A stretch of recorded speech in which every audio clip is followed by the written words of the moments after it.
Pernahkah kalian mendengar tentang bisnis database?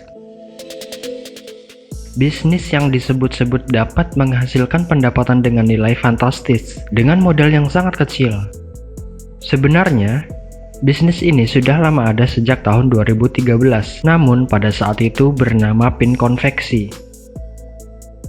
Bisnis yang marak di media sosial seperti Facebook dan Instagram ini biasanya diperuntukkan untuk para pelajar, mahasiswa, dan ibu rumah tangga.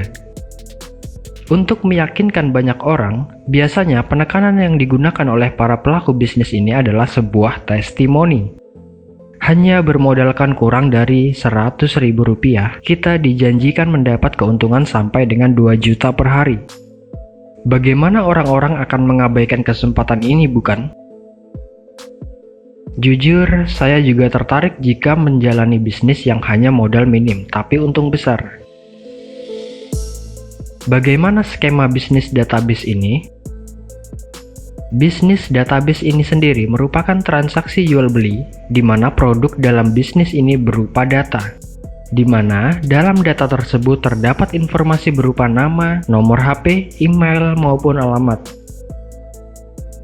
Perumpamaan: Mr. X mengajak kalian untuk bergabung dalam bisnis ini, di mana kalian harus menyiapkan uang sebesar Rp100.000 sebagai modal awal, di mana modal tersebut untuk membeli data dari Mr. X. Setelah Mr. X memberikan sejumlah data kepada kalian, kalian harus menjualnya kembali ke orang-orang yang membutuhkan, agar kalian bisa balik modal dan mendapat untung. Nah, sampai sini kita sudah mengerti cara kerja bisnis ini. Kemudian sekarang kita berada pada pertanyaan, dari mana pelaku bisnis database ini mendapatkan data-data tersebut? Data siapa saja yang mereka jual? Untuk apa dan kepada siapa data tersebut dijual?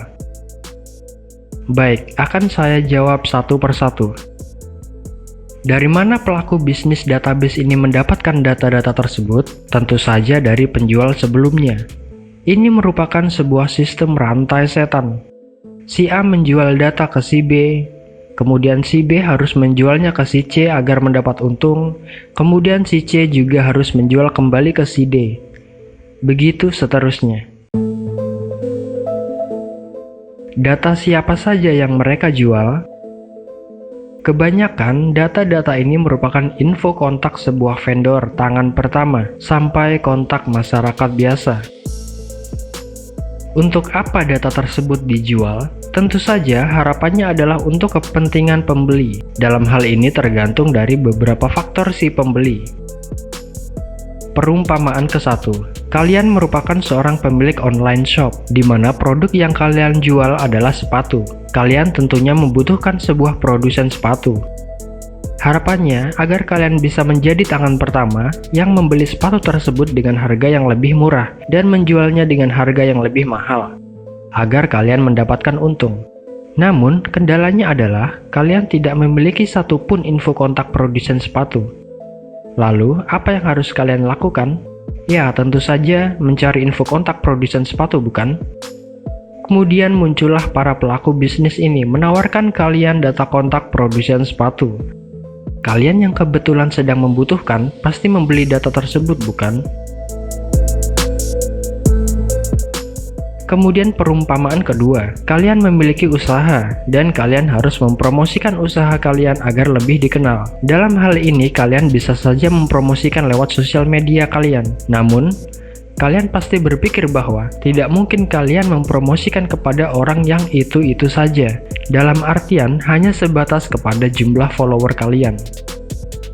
Kemudian, terdapat cara lain yang lebih powerful, yaitu mempromosikan langsung ke tiap individu melalui nomor HP dan email, yang harapannya agar kalian bisa melakukan spam promosi usaha kalian.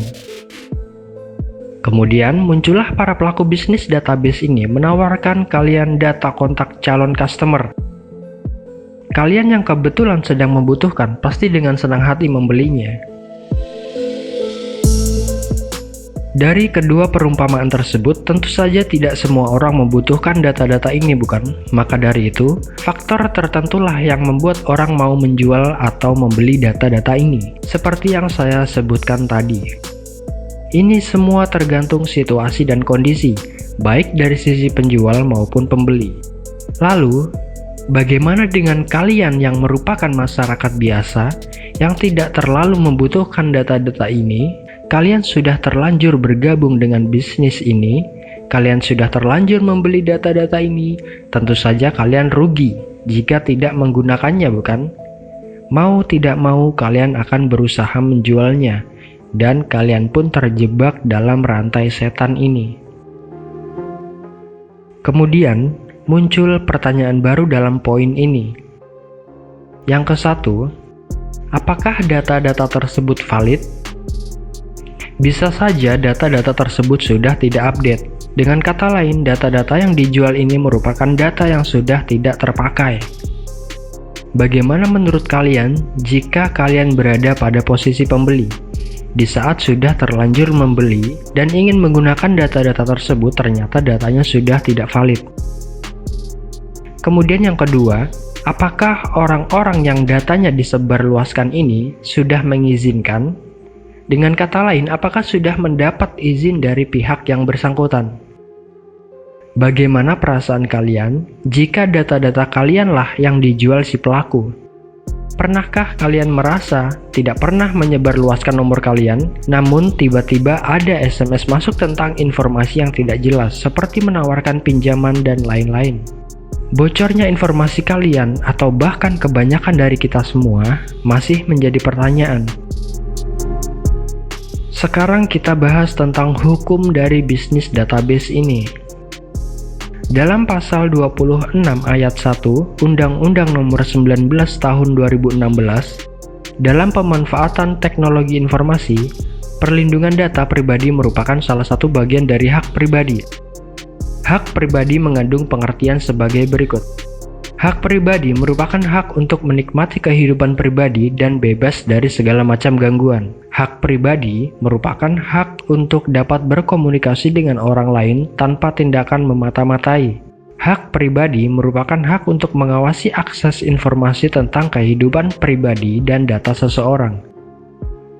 Jika terjadi penggunaan data pribadi seseorang tanpa izin dari orang yang bersangkutan, maka orang yang dilanggar haknya itu dapat mengajukan gugatan atas kerugian yang ditimbulkan.